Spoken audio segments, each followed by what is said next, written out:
c'est Ben Blue. On est ici à Mansonville pour le track preview présenté par Kimpex. C'est la deuxième ronde du championnat national cross-country FMSQ.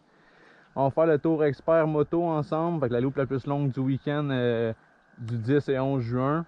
Il y a beaucoup de changements qui vont venir sur la piste, beaucoup de nettoyage, beaucoup de lignes qui vont être changées de côté.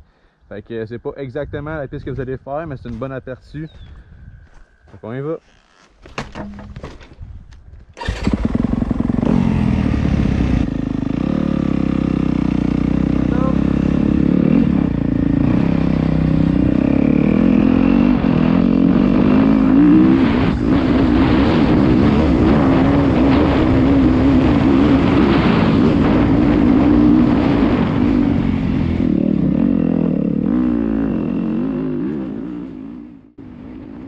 Bonjour tout le monde, ici Francis Ouimet avec la FMSQ. Vous regardez présentement le track preview avec Ben Blue pour la course de Mansonville 2023. Donc un gros merci à Ben Blue et à Kimpex qui supportent le projet des track preview cette année. Donc Mansonville 2023, quelques nouveautés, certains trucs à partager avec vous. On va commencer avec l'horaire modifié pour la journée du dimanche.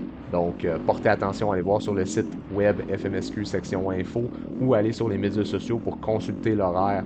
Il y a vraiment quelques changements pour la journée dimanche, pour la journée moto en fait. Donc, normalement, on a une course à 8h30 qui commence la journée avec les écoliers A, écoliers B, dames, dames 35+, dames débutantes A, puis WIA.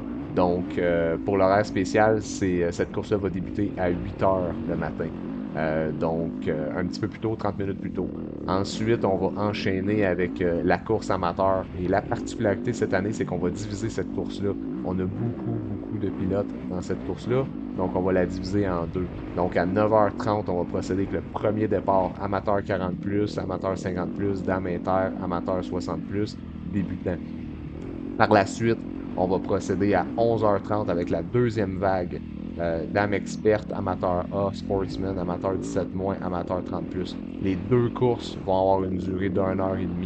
Donc, c'est la même durée qu'à l'habitude. Le but est d'avoir moins de pilotes sur l'aire de départ, mais aussi moins de pilotes dans le parcours de Mansonville. Mansonville, on le sait, c'est un parcours qui est un peu plus spécifique, un peu plus serré.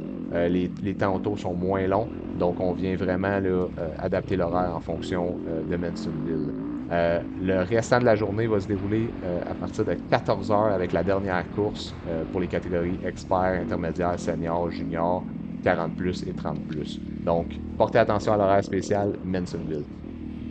La piste, ce que vous voyez présentement, la piste, quand Ben est allé tourner le vidéo, la piste n'était pas complètement nettoyée. Il y a beaucoup de travail qui s'effectue ce week-end.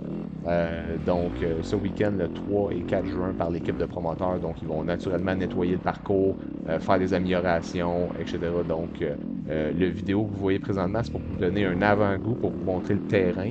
De quoi ça a l'air, mais naturellement, là, le week-end de course, là, il va y avoir naturellement toutes les banderoles, puis la piste va être nettoyée avec les arbres qui ont pu tomber pendant l'hiver, etc. Donc, ça n'a pas été fait encore sur la vidéo pour les besoins là, du vidéo, naturellement. On avait besoin d'aller filmer ça un petit peu plus tôt.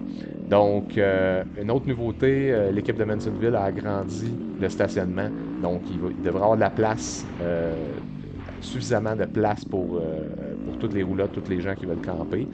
On a notre super Bob Parking ou Parking Bob qui va s'assurer de stationner tout le monde au bon endroit pour optimiser l'espace. Et si besoin nécessaire, ils vont pouvoir ouvrir d'autres sections de parking, d'autres sections de champ. Donc un gros merci à l'équipe de Mansonville pour ça. Petit rappel aussi au niveau règles FMSQ. Aucun pit riding est autorisé sur les sites de compétition. Donc, vous pouvez seulement prendre votre moto pour vous diriger sur l'aire de départ ou aller faire votre inspection technique. Il n'y a pas de pit riding, surtout à Mansonville. Il y a beaucoup de distance entre les puits et l'aire de départ, mais il n'y a aucun pit riding d'autorisé. Donc, portez attention à ça, sinon vous pouvez être pénalisé. La sécurité des enfants et des spectateurs sur le site, je rappelle ce point-là. C'est bien important, assurez-vous de garder tout le temps un œil sur vos jeunes enfants et aussi quand vous êtes spectateur sur le site et vous traversez des pistes ou le parcours. Les génératrices, soyez respectueux envers les gens, les campeurs, les gens qui vont passer la fin de semaine. L'heure pour fermer les génératrices est 11h. Par contre, on demande le respect à tout le monde. Assurez-vous que vous ayez des génératrices qui soient le moins bruyantes possible et assurez-vous qu'elles soient fermées quand elles ne sont pas en utilisation. C'est une question de respect pour tout le monde. Donc, je vous laisse là-dessus. Un gros merci. On a eu beaucoup de monde à la TUC. On espère vous voir en grand nombre pour Mansonville. C'est ça. Donc, on espère que vous allez apprécier le track preview. Puis, on espère vous voir le 10 et 11 juin du côté de Mansonville en Estrie. Merci à tous. Bye.